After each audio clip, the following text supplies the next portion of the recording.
നമുക്കറിയാം ദാവൂദ് അലൈഹി സ്വലാത്തു വസ്സലാം അങ്ങേയറ്റം ഗൈറത്തുള്ള ആളായിരുന്നു, ആത്മരോഷമുള്ള ആളായിരുന്നു.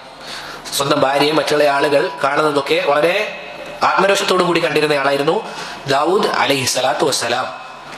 അങ്ങനെ അദ്ദേഹം എവിടെ പോകുമ്പോഴും സ്വന്തം വീട് ഏറ്റവും നല്ല രൂപത്തിൽ പൂട്ടുകയും ആരും ഉള്ളിലേക്ക് കടക്കാത്ത രൂപത്തിലായിരുന്നു പൂട്ടി പുറത്തേക്ക് പോകാറുള്ളത്. ഒരു ദിവസം അദ്ദേഹം പുറത്തുപോയി വീട്ടിലേക്ക് വരുമ്പോൾ എന്താണ് കാണുന്നത്? സ്വന്തം ഭാര്യ പുറത്തു നിൽക്കുന്നു, വീടിനുള്ളിൽ ആരുണ്ട്? ഒരാളുണ്ട്. ഭാര്യയോട് ചോദിച്ചു, നീ നമ്മളെ വഷളാക്കുകയാണോ? ആരാണ് വീട്ടിനുള്ളിലുള്ളത്? ഭാര്യ പ്രത്യേകിച്ച് മറുപടി ഒന്നും പറഞ്ഞില്ല, അവർ പേടിച്ചിട്ടാണുള്ളത്. ഉള്ളിൽ പോയി ചോദിക്കണം, ആരാണ് നീ എന്ന് ചോദിക്കുകയാണ്. അപ്പോൾ ആ ഉള്ളിലുള്ള ആൾ മറുപടി കൊടുക്കുകയാണ്, അനല്ലദി ലാ അഹാബുൽ മുലൂക്ക്, ഞാനെന്ന് പറഞ്ഞു കഴിഞ്ഞാൽ ഒരു രാജാവിന് എനിക്ക് ഭയമില്ല. ഏതൊക്കെ രാജാക്കന്മാരുണ്ടോ ആ രാജാക്കന്മാരൊന്നും എനിക്കെന്തില്ല, ഭയമില്ല. വലാ യംതനിഉ മിന്നി ഷൈ, ഒരു കാര്യത്തിനും എന്നെ തടയിടാനും സാധിക്കുകയില്ല. എന്താണ് പറഞ്ഞത്? ഒരു രാജാക്കന്മാരെ എനിക്ക് പേടിയില്ല, ഒരു കാര്യത്തെയും എന്നെ തടയിടാൻ സാധിക്കുകയില്ല എന്ന് പറഞ്ഞപ്പോ ദാവൂദ് അലൈഹി സ്വലാത്തു വസ്സലാം പറയുകയാണ്, ഇതൻ മലക്കുൽ മൗത്ത്, അങ്ങനെയെങ്കിൽ അള്ളാഹുവാണ് സത്യം, നീ ആരാണ്? മലക്കുൽ മൗത്താണ്. എന്നിട്ട് അദ്ദേഹം പറഞ്ഞ വാക്ക് എന്താണ്? മർഹബൻ ബി അംരില്ലാഹ്, അള്ളാഹുവിന്റെ നിശ്ചയം അല്ലെങ്കിൽ തീരുമാനമുണ്ടല്ലോ, അതിന് സ്വാഗതമെന്ന് ദാവൂദ് അലൈഹി സ്വലാത്തു വസ്സലാം പറയുകയാണ്. നോക്കൂ സഹോദരങ്ങളെ, അവിടെ ദാവൂദ് അലൈഹി സ്വലാത്തു വസ്സലാം എന്ത് പറഞ്ഞില്ല? ഒരു 10 മിനിറ്റ് കൂടി എനിക്കൊന്ന് ഭാര്യമാരെ കാണണം, അല്ലെങ്കിൽ എന്റെ മക്കളെ കാണണം, എന്റെ സമ്പത്ത് എന്നത് ഒന്നും പറഞ്ഞില്ല. മരണമാസന്നമായപ്പോൾ എന്താണ് പറയുന്നത്? മർഹബൻ ബി അംരില്ലാഹ്. നമ്മൾ ഓരോരുത്തരും ആലോചിച്ച് നോക്കുക, സെലഫുകൾ സുബ്ഹാനല്ലാഹ്, ഇവരൊക്കെ എന്തുകൊണ്ടാണ് ഈ രൂപത്തിൽ പറയുന്നത്? അവരുടെ അമലുകൾ പരിപൂർണ്ണമാണ്. നമ്മളാണെങ്കിൽ ആലോചിച്ച് നോക്കുക, നമ്മളുടെ അടുക്കലേക്ക് മലക്കുൽ മൗത്ത് വരികയാണ്, നമ്മളെന്തായിരിക്കും പറയാ? റബ്ബേ, ഞാൻ അവസാനം കണ്ട ഹിസ്റ്ററി ക്ലിയർ ചെയ്തിട്ടില്ല, ഒന്ന് ക്ലിയർ ചെയ്യാനുള്ള സമയം കിട്ടുമോ? ഒരിക്കലും ഇല്ല. റബ്ബേ, ഞാൻ ഇന്ന ആളുകളെ ചീത്ത വിളിച്ചിട്ടുണ്ട്, അവരോടൊന്ന് പൊരുത്തം ചോദിക്കാൻ പറ്റുമോ? ഇല്ല. ഇന്ന ആളുകളുടെ ഹക്കുകൾ ഞാൻ പൂർത്തീകരിച്ചിട്ടില്ല, റബ്ബേ ഒരു സമയം എനിക്ക് തരാൻ പറ്റുമോ? ഒരിക്കലും ഇല്ല.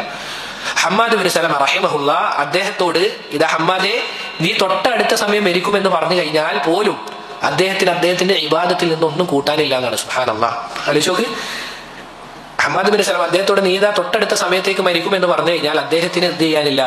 തന്റെ അമലൊന്നും കൂട്ടാനില്ല എന്നാണ്. നമ്മൾ ആലോചിച്ച് നോക്കുക, നമ്മുടെ മരണം ഇപ്പൊ വരികയാണ്, നമുക്ക് എന്തൊക്കെ ചെയ്യാനുണ്ടാവും? റബ്ബേ, ഞാൻ ലുഹാസ്കരിച്ചിട്ടില്ല, റബ്ബേ ഞാൻ ലുഹർ നിസ്കാരം ജമാഅത്തായി നിസ്കരിച്ചിട്ടില്ല, അതുപോലെ തന്നെ ഇന്ന കാര്യങ്ങൾ ചെയ്തിട്ടില്ല, ഉമ്മാനോട് നല്ല രൂപത്തിലല്ല പെരുമാറി, ഇങ്ങനെ കണക്കുകൾ ഉണ്ടാവും നമുക്ക് പറയാൻ. കിട്ടുമോ സമയം? ഇന്നഹാ കലിമത്തുൻ ഹുവ ഖായിലുഹാ. നമ്മൾ ആലോചിക്കേണ്ട കാര്യം ഇതാണ്. സഹോദരങ്ങൾ, സമാനമായ സംഭവം ഇബ്നു ഉസൈമീൻ റഹിമഹുല്ലാ അദ്ദേഹത്തിന്റെ ജീവിതത്തിലും കാണാൻ സാധിക്കും. അദ്ദേഹം അവസാന സമയത്ത് നമുക്കറിയാം സറത്താൻ ക്യാൻസർ വന്നിട്ടാണ് അദ്ദേഹം മരണപ്പെടുന്നത്. അദ്ദേഹത്തിന്റെ അവസാന സമയത്ത് കീമോ ചെയ്യുമ്പോൾ നമുക്കറിയാം നമ്മുടെ മുടിയും ഭാഗങ്ങളൊക്കെ എന്ത് ചെയ്യേണ്ടി വരും? നീക്കം ചെയ്യേണ്ടി വരും. ആ സമയത്ത് ഡോക്ടർമാർ പറയാണ് ഇത് നീക്കം ചെയ്യണം. അപ്പൊ അദ്ദേഹം പറഞ്ഞ കാര്യം എന്താണ്? എനിക്കതിന് സാധിക്കൂല, കാരണം റബ്ബിനെ താടി പഠിച്ച അവസ്ഥയിൽ കണ്ടുമുട്ടാൻ ഞാൻ എന്ത് ചെയ്യാണ്? ലജ്ജിക്കുകയാണ്. അപ്പൊ ചില ആളുകൾക്ക് സംശയം വരും, ഇങ്ങനെയുള്ള സമയത്ത് അങ്ങനെ ചെയ്തുകൂടെ? ചില ആളുകൾ വിചാരം ഇങ്ങനെ ചെയ്യലാണ് അഫ്ളൽ എന്നാണ്. ഇങ്ങനെ ചെയ്യലാണ് അഫ്ളൽ, അതല്ല റബ്ബിന്റെ പ്രീതി കാംക്ഷിച്ചുകൊണ്ട് സബ്ർ ചെയ്ത് മരണപ്പെടലാണോ? ഉലമാക്കൾ പറഞ്ഞതായി കാണാം, റബ്ബിനെ തൃപ്തി കാംക്ഷിച്ചുകൊണ്ട് സബ്ർ ചെയ്ത് ആ അവസ്ഥയിൽ മരണപ്പെടുക എന്നുള്ളതാണ്. ഏതുപോലെ നമുക്കറിയാം, ഒരാൾ നമ്മളെ കൊല്ലുന്ന ഉറപ്പായി, ഇൽത്തിറാറിന്റെ അവസ്ഥയാണ്, കൊല്ലുന്ന ഉറപ്പായി. ആ സമയത്ത് നമുക്ക് വേണമെങ്കിൽ കുഫ്റിന്റെ വാക്ക് ഹൃദയത്തിൽ ഈമാൻ ഒളിപ്പിച്ചു വെച്ച് പറയാം, അല്ലെ? ഖുർആൻ ആയത്തിന് എസ് വന്നതാണ്. പക്ഷെ ആ സമയത്തും ഇല്ല, അള്ളാഹു മാത്രമാണ് ആരാധനക്ക് അർഹൻ എന്ന് പറയലാണ് അഫ്ളൽ. അള്ളാഹുന്റെ റസൂൽ സല്ലല്ലാഹു അലൈഹി വസല്ലം പറഞ്ഞു, ലാ തുശ്രിക് ബില്ലാഹ്, നീ അള്ളാഹുവിൽ പങ്കു ചേർക്കരുത്, ഒരിക്കലും പങ്കു ചേർക്കരുത്. വഇൻ ഖുത്തിഅത, നിന്നെ കഷണമാക്കി മുറിച്ച് കളഞ്ഞാലും, വഇൻ ഹുർരിക്ത, നിന്നെ കത്തിച്ച് കളഞ്ഞാലും നീ എന്ത് ചെയ്യാൻ പാടില്ല?